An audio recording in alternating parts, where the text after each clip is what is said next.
radio, TV, online, and social media.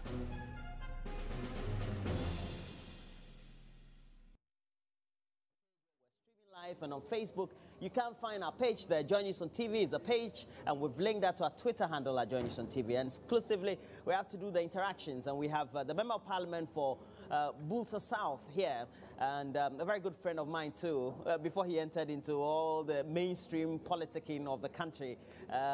Dr. Clement Apak is here. A very good morning to you. It's always a pleasure to be with you. Okay, great. Now, we just have to go through a couple of the news stories on social media as well as the mainstream newspapers. And we know on Monday, the committee that is looking at the bribery allegations against Honorable Ejaku, as well as the chairman of the appointments committee in itself, sat, and they have several witnesses. I know by the rules of parliament you're not supposed to speak exclusively on it, but what can you say by way of just general observation? Well, very well. I think that it's always a pleasure to be with you on your network. And as you have rightly indicated, it's very difficult for me to speak on this issue, given the fact that I'm a member of parliament. And I was part of the House that made the decision per our standing orders, which allows for a special committee to be set up to look into any matter that generates public interest. And you would agree with me that since this story broke, the public has been overtly interested in the issue. And so I think that the committee is undertaking its work. Of course, it has terms of reference. So the committee is guided by the terms of reference. So far, several of the major players, in as far as this issue is concerned, have appeared before it. It is my expectation that opportunities will be given for many others who also have something to say, which would help and augment the information currently available in the public to ensure that at the end of the day, we truly get to the bottom of this issue. But be as it may, I think it is very important to emphasize that the reputation of Parliament itself is at stake. And it is very important that the opportunity is given to allow for the information needed to be gathered, put together, so that we can get to the bottom of this issue.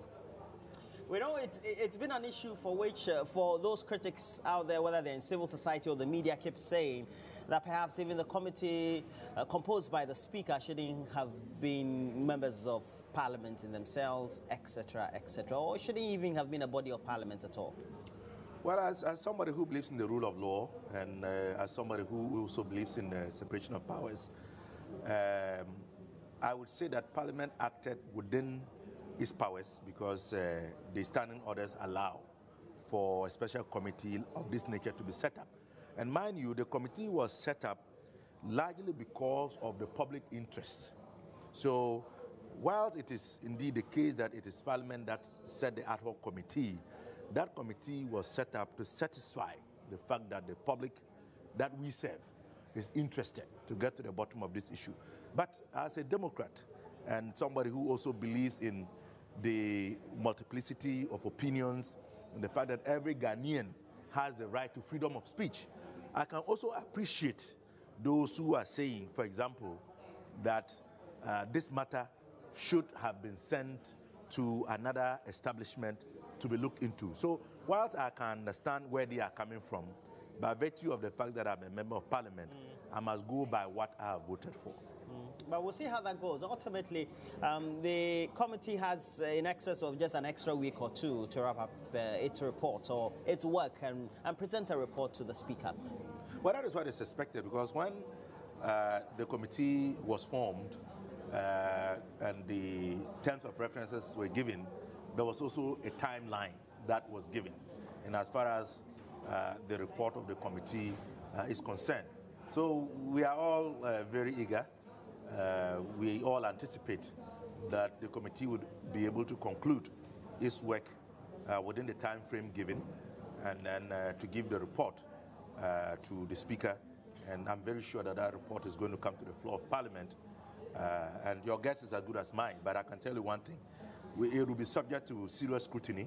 I'm very certain that there will be a debate on the report of the committee, because remember that the committee is a subset of the House.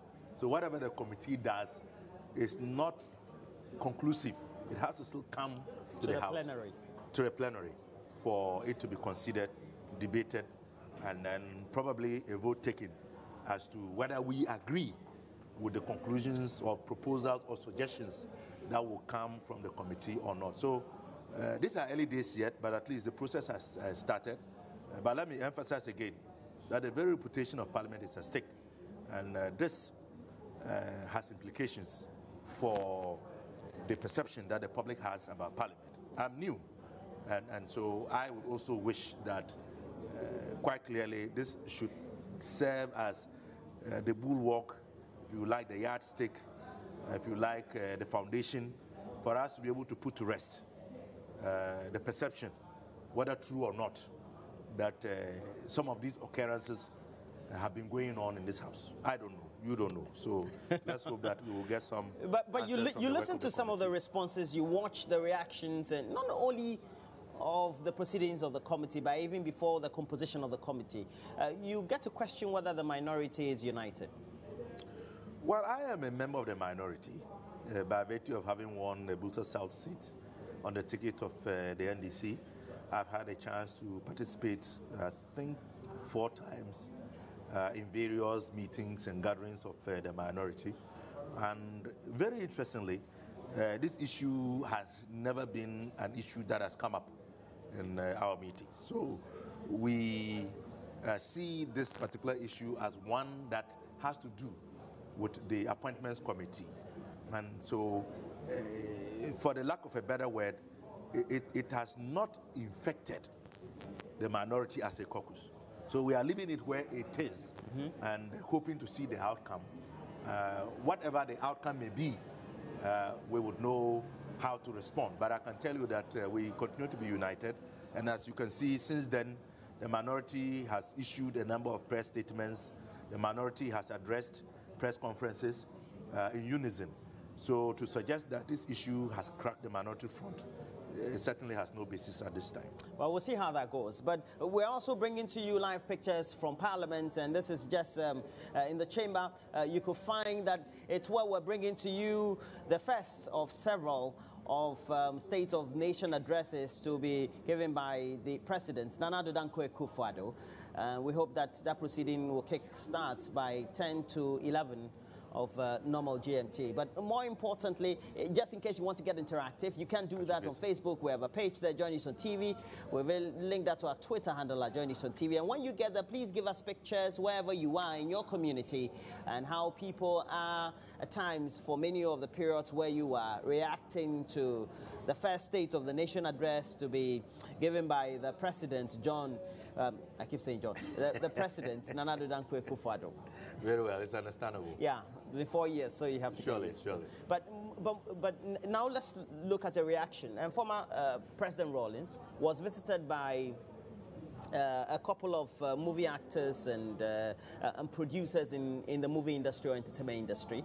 And he made also some comments in his interaction with his guest that he thought that Nana Addo being elected as the president of Ghana has come at an opportune time, and because of the values and the tenacity and the way he respects the man, it's going to be a positive influence on how corruption is kept in public spending, etc. What do you make of his comments?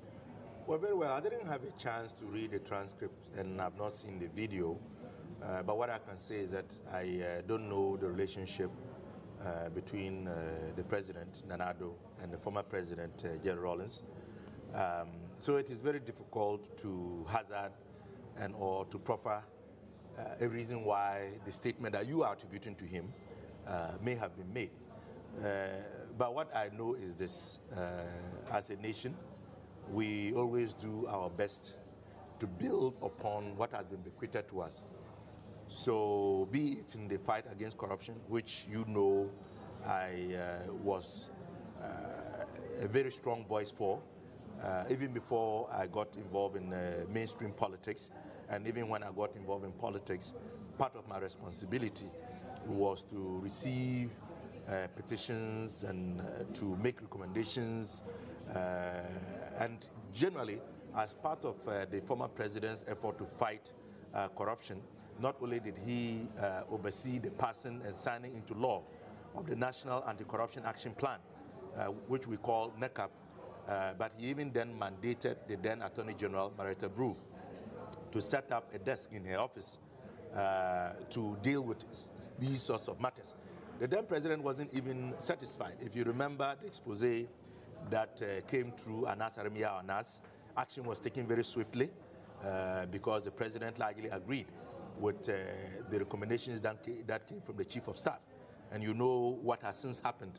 We have now seen the fact that even the judiciary, as we had been advocating a long time ago, certainly was not as clean as many of us were accused of accusing it not to be. And so we talk about the national service issue as well, where the president personally intervened to get action. And even my own last assignment had to do with the setting up of the Citizens Complaints Unit, which was part of the former president's effort to fight corruption. So it is not for the lack of effort or for the lack of resolve to fight corruption. The fact is that usually acts of corruption involve more than one person. And we have to create a conducive environment for those who have information, actionable information, to be able to come out and provide that information in a way that can engender action towards fighting corruption. So if the former president now feels that the current president can enhance the fight against corruption, it is welcome. After all, the former president had always stated that corruption is akin to mass murder, which is a summary of how much he abhorred corruption. So it is early days yet. The Americans have a saying that the sweetness is in the pudding. So let's see what happens. But it could also mean that he believes that Nana Addo Dankwa Akufo-Addo is the best person. We haven't seen the show yet, is what I am saying. We are talking. Let's see the action. Then when we begin to see the action, that would then serve as a better basis. But there's an accompaniment. But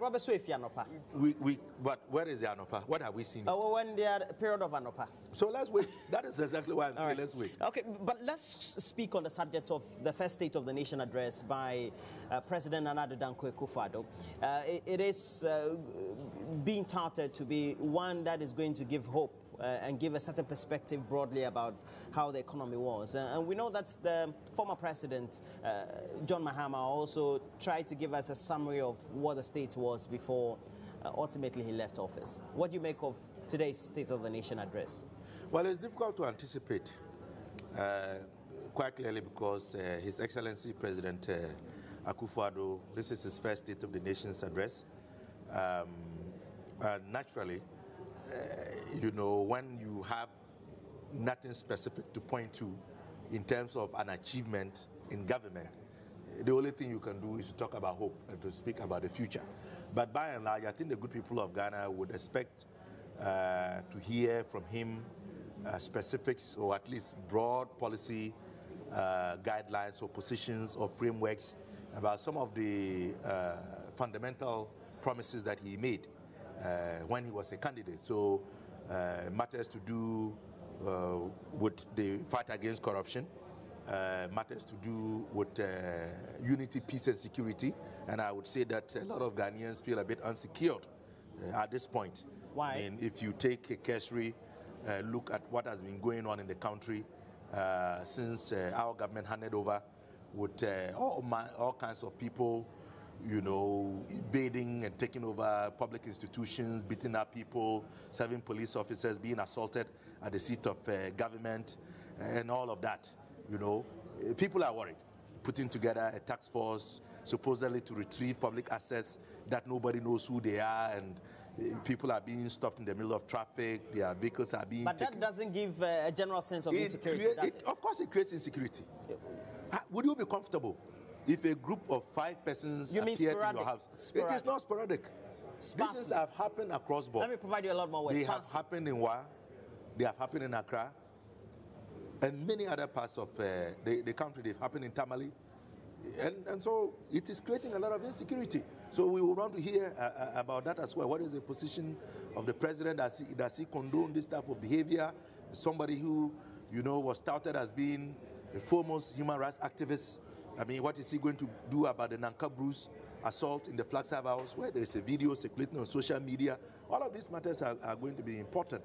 And of course, the free senior high school, where's the funding going to come from?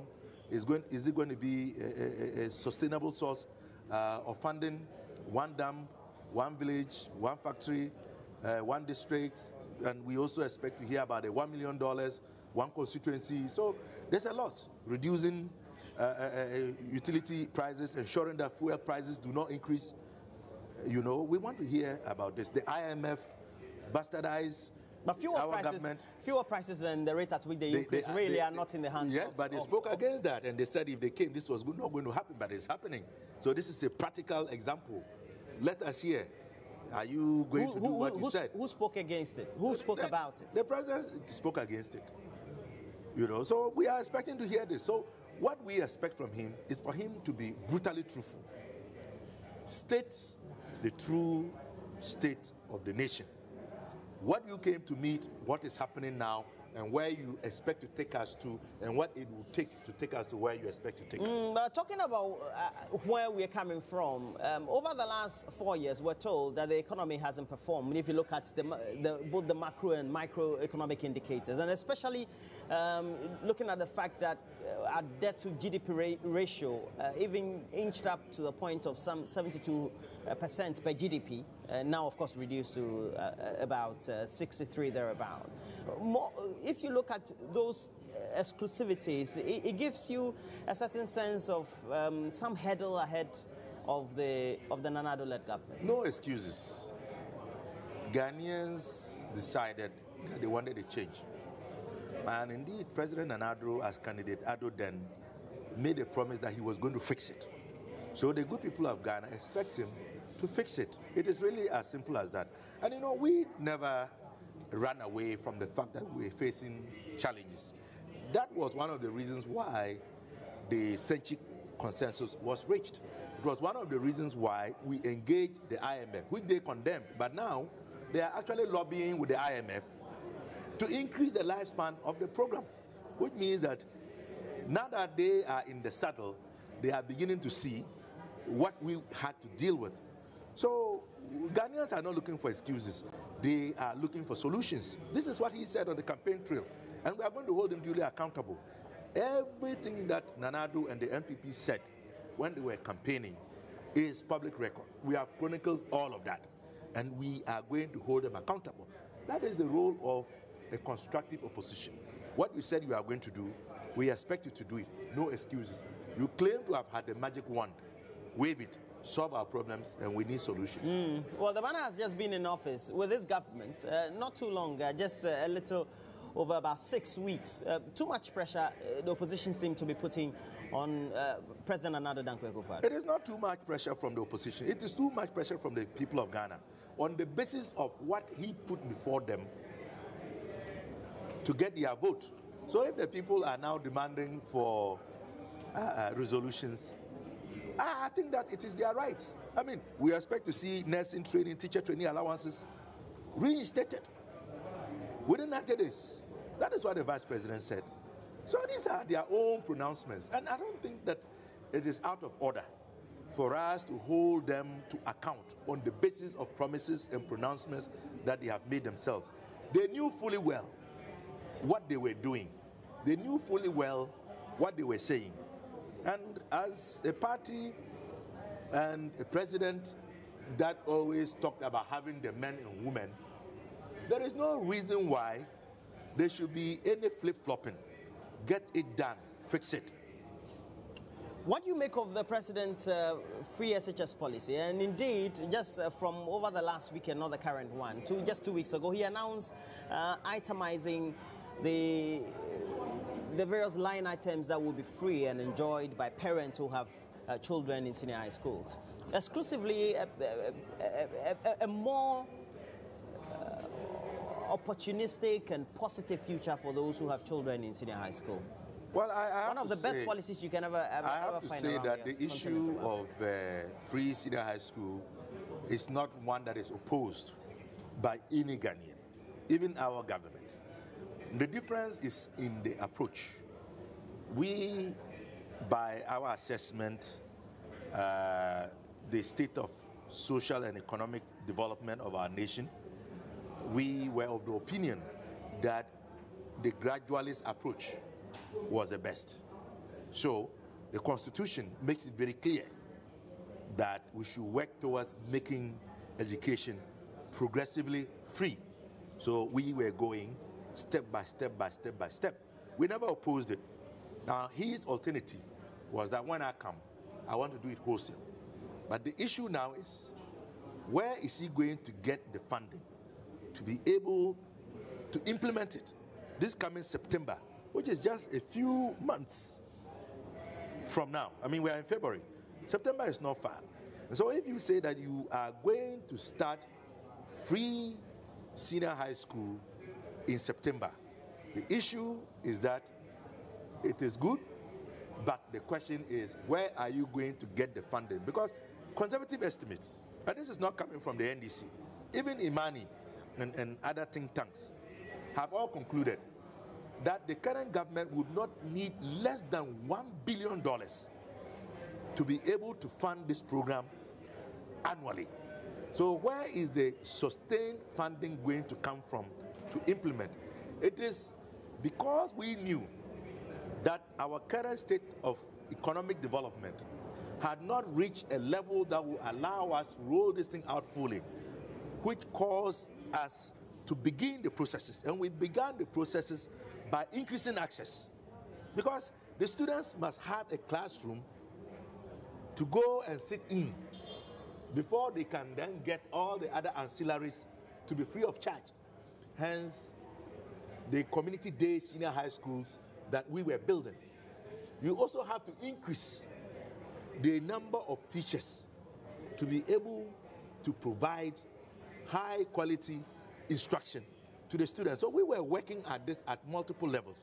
Well, he has decided that he wants to go the full gamut at once. And you are worried about how, how the government is going to fund it. But is it not true that if you look at public expenditure, for example, the rate at which we spend and the lack of accountability thereof, we could save enough to be able to fund some of these social interventions? No, but between you and me, as we speak now, has the government been able to identify a specific source of funding? I guess we all have to wait for the budgets then. Exactly my point. But the fact is that even here, it is quite clear that the government has flip-flopped.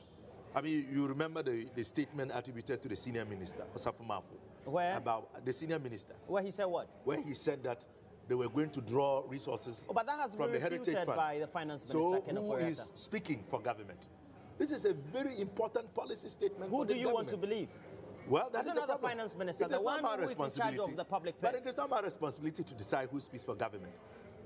The president decides who speaks for him on important policy positions. So if the senior minister has said something which has now been refuted and indeed dismissed by the finance minister, it indicates that all is not well.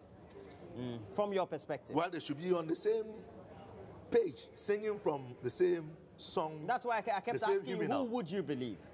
It's not my responsibility. I want to hear a consistent, direct, specific message from government about how they are going to deliver on their policy proposals. Okay, even for all the things that we're talking about, educating second cycle students, it looks like a policy that will bode well for the future development of our youth. No, but that's what I'm saying. Our government, SWAL government, or our party, has never been opposed to that. It is the approach.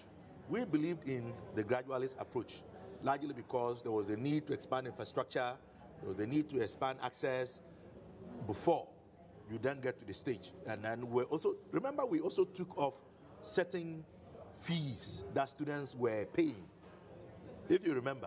Yes, I remember. Exactly. But now it's exclusive. But if we hadn't done what we were doing, that would have meant that the cost of funding the free senior high school would have been in excess of the estimated $1 billion. So in fact, we have laid a foundation to make it possible.